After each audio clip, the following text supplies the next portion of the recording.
Flashback.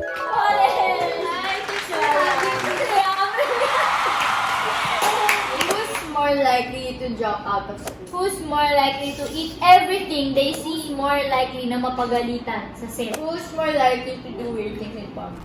Excuse me. Nakaka-offend. Ako ba talagang nasa puso mo?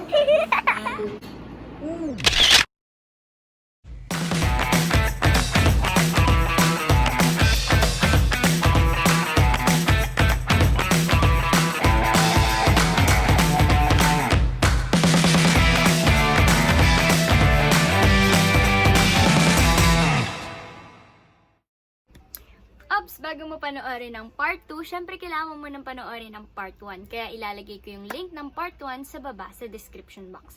Pero kung napanood mo na naman ng part 1, congratulations sa'yo. Pwede mo nang ipagpatuloy itong video na to.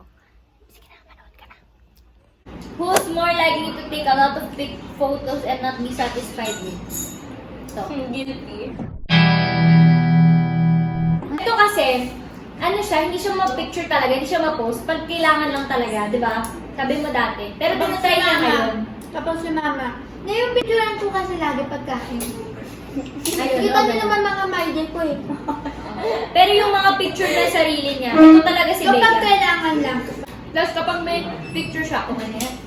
Ako na kasi to. Oh, yeah. Kasi pag masalo ka na tagalan, feeling ko masalo ka di masasatisfy. Kasi kapag natatagalan ako tingnan yung sarili ko, nakikita ko, bakit ka na?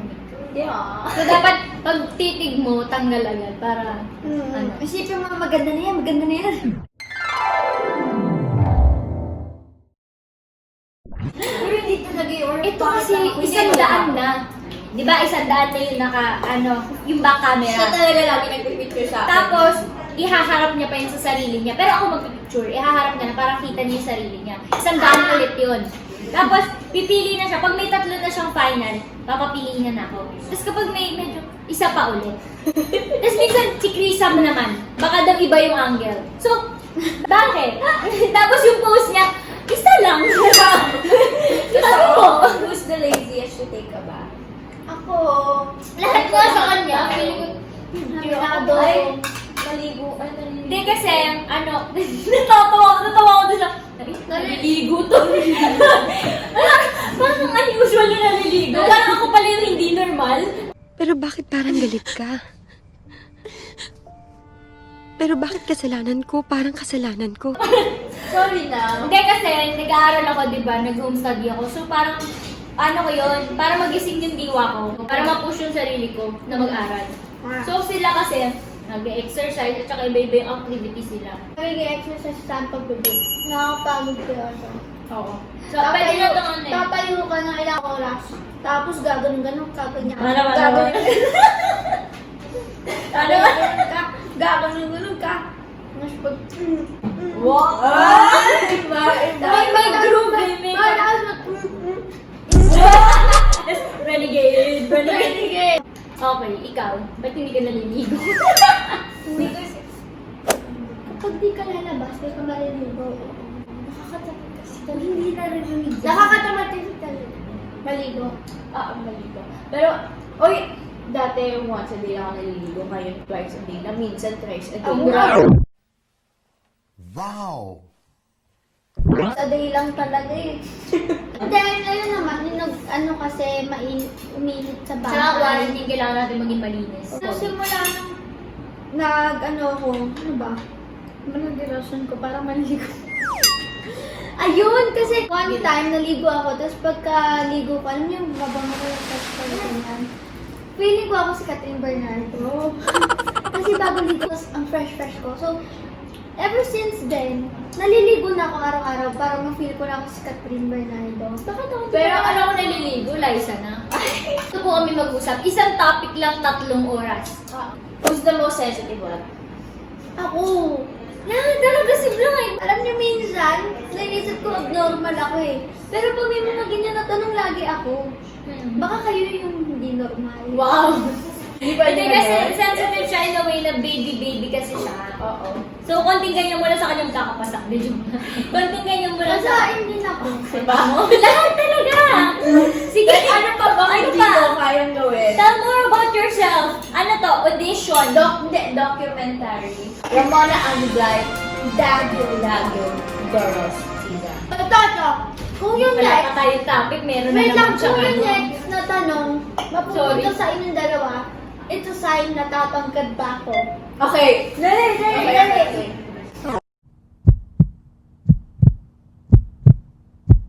Ay! Hindi na. Natatangkad. Ganun ka pa. Oh, wala kang Ano? who's more likely, ano? To be running late. To be running. Ay, hala! Bakit talaga yun eh? Sa set, kaya naman kasi siya perfect lagi. Sa eksena niya. Kasi bumabawi siya dahil late siya. Oo, grabe. Pero late pa din siya. So siya pa rin talaga. Hindi na siya tatangkad, guys. Narinig niyo yun. Pagka sa amin daw tatangkad regalo pa siya. siya. Wala kami dun ah. Blight. Natatanggap ko naman na eh. Hindi ako tatangkad. Okay lang. Ayun, so meron tayong questions from Bea's brother. So sabi niya hindi na daw niya kailangan mag-ready. Talaga ML siya, so hindi natin siya pwedeng abalahin. Alam niyo yan, ML player. All troops deployed. Okay. So bibigyan natin siya ng time, pero you can think naman even though you're playing, right? Okay. Gosh! Guys, did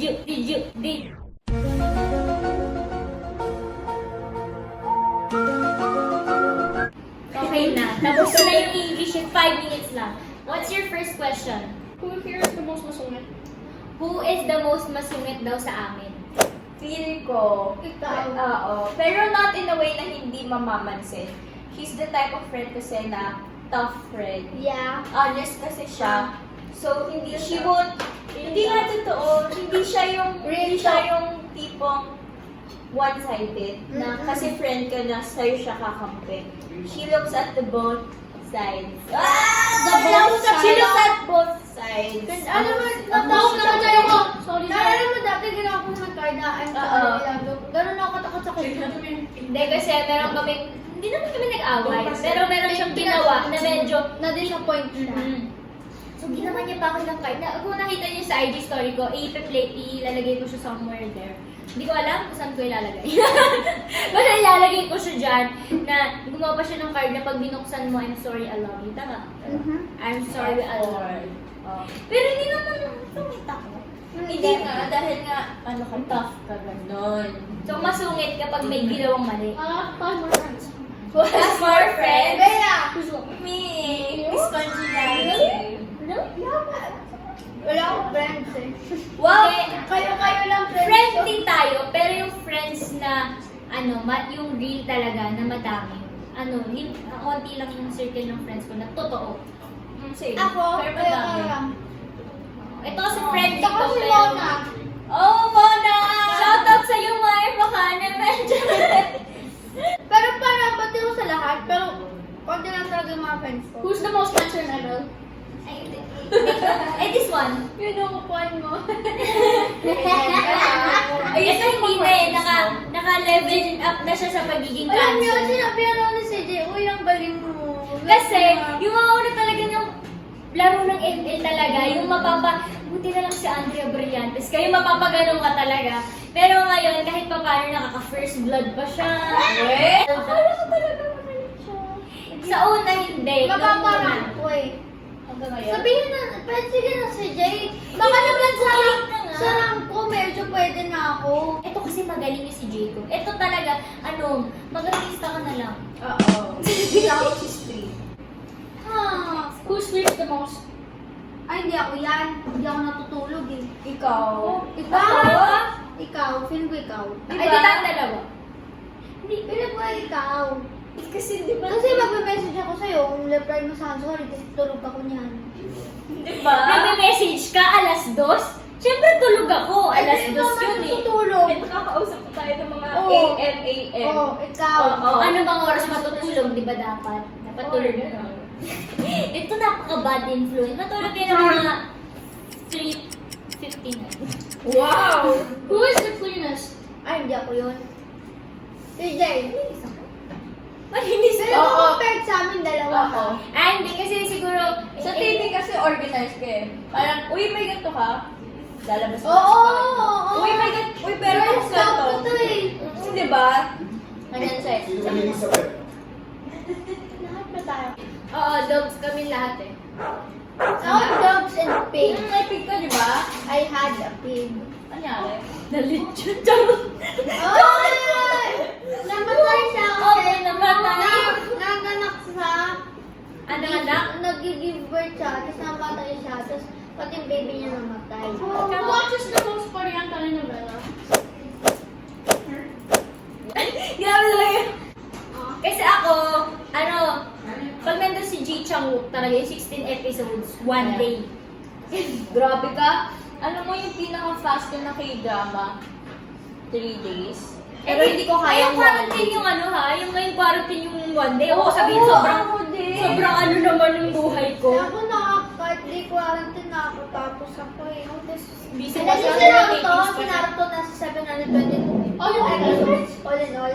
Tinapos ko siya in like 3 months. Hello? Yun yung sobrang wala talaga akong crush. Si Naruto lang yung isip ko nun. Wala akong catch-up talaga. Wala pa kasi kadali. Ngayon. Ngayon, Ay, bigla ako na. Yung sa last question natin, siguro from me na lang, para sa kanilang dalawa. Since quarantine at isolated tayo ngayon, medyo mahirap yung buhay natin dahil nasa bahay lang tayo, wala tayong masyadong nakikita, wala tayong masyadong naaamoy na fresh air. Tapos, hindi pa tayo nakakita ng araw or anything hanggat hindi tayo nakakalabas. So, ang daming negative thoughts sa pwedeng pumasok sa atin. So, ano yung pwede yung ipang-encourage sa kanila ng mga nanonood dyan sa mga bahay nila? Para sa akin kasi, since medyo nakaramdam na ako ng ganyan, kasi sanay ako sa trabaho na araw-araw halos wala sa bahay. As in, like, nakakauwi lang ako kapag tulog na mga kapatid ko. Or kapag sarado na lahat ng ilaw sa kalsada, ganyan, sobrang miss na ganyan. Para sa akin, wala kasi talaga tayong choice pa ngayon. Kasi kailangan natin alagaan ang isa't isa, kailangan natin protektahan ang isa't isa, and by doing that, kailangan natin sundan yung mga protocols, kailangan natin mag-stay sa bahay as much as possible, ganyan. So, bilang wala talaga tayong choice, masyado, wala, make the most of it na lang, libang yung sarili nyo. Enjoy with your Enjoy nyo, fam. o gumawa kayo ng bagong hobby. Ngayon nakakapag-bake na ako, ganyan. Yes, magbubukas ko Wow! ng bakery. Saan siyang bakery? Wow, bakeries na. Bakeries. Eh! Tapos, just be positive lang na hindi ito maglalas. Oo. Magbabalik lahat sa normal, guys. Naniniwala talaga ako doon. Hindi ako nagpapadala sa ito na yun, hindi. Naniniwala ako, just have faith. Huwag kayo mawala ng pag-asa, guys. Malalabanan natin ito lahat. Oo. Yes. Okay guys, I feel like this is the time where our faith is truly tested. Wow! Kasi, Maganda lang sa kanya kasi English. hindi kasi, diba, tulad na sinabi ni Blythe, tapos, hindi lang naman kasi tayo, sarili natin na apektuhan sa pandemic na ito, kundi buong mundo. Kaya, as much as possible, namin, like, just follow protocols, ganon. And I feel like ito talaga yung time na mag-focus kayo sa sarili nyo. Kung drain na kayo sa outside world, I feel like ito yung time na bawiin kahit na mahirap. It's really a struggle. Yun! Ako naman, wow, tinanong ko yung sarili ko. Ikaw naman, CJ! Ano bang masasabi mo? So, ano lang, kasi katulad nung kay Blythe, sabi niya, nakakapag-bake na siya.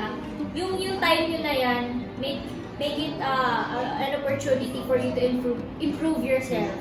Na, kasi pagka nasa labas tayo, masyado tayo nanilibang, ay pupunta ako dito, ay pupunta ako dyan. Hindi mo na nabibigyan yung time yung self mo and yung family mo. And just like what Bea Bar said, na yung faith natin. Kasi talaga kahit the world is at stop, sana yung life natin hindi yung tumitigil. And God is not done with your life yet. And may plano yan. So, kapit lang tayo mga best. sa quarantine fever. Yes. Kapit lang, guys. Kaya niyo yan. So, ayun guys. I hope na nag-enjoy kayo sa aming chikahan. Dapat who's-who lang to. Pero kada isang topic talaga napakadaldal. No, napakadaldal. Napakadaldal talaga. Naging documentary. Get to know Blight more and chikahan. Tapos kami, ano lang, chill support. Go Blight, kaya mo yan. Ganun yung naging namin. kalabasan ng vlog. And ito, uubusin pa namin to pagkatapos ng off-cam. Maraming salamat po ulit sa bahay ni Bea. Yes. Sa lahat ng nakatira dito na At sa lahat welcome ng kami. pagkain, Bea, I really want to say thank you. Oh! Naiyak ako. So, ayun. Thank you so much. I hope, guys, na na-enjoy nyo kahit nagchikahan lang kami na parang nanonood lang kayo sa amin na kami-kami lang to. Pero, I hope na may natutunan kayo kahit papaano and mas nakilala nyo kami. Sana mag-watch out pa kayo sa mga vlogs na ilalabas ko, ni Bea, ni Blight, sa kanya-kanya naming mga channels and pag may collab na kami ulit. So please like, Share! and subscribe! Subscribe mo na. Ang hirap mong pakisama. Pipindutin mo lang eh. Charot lang. Bye guys!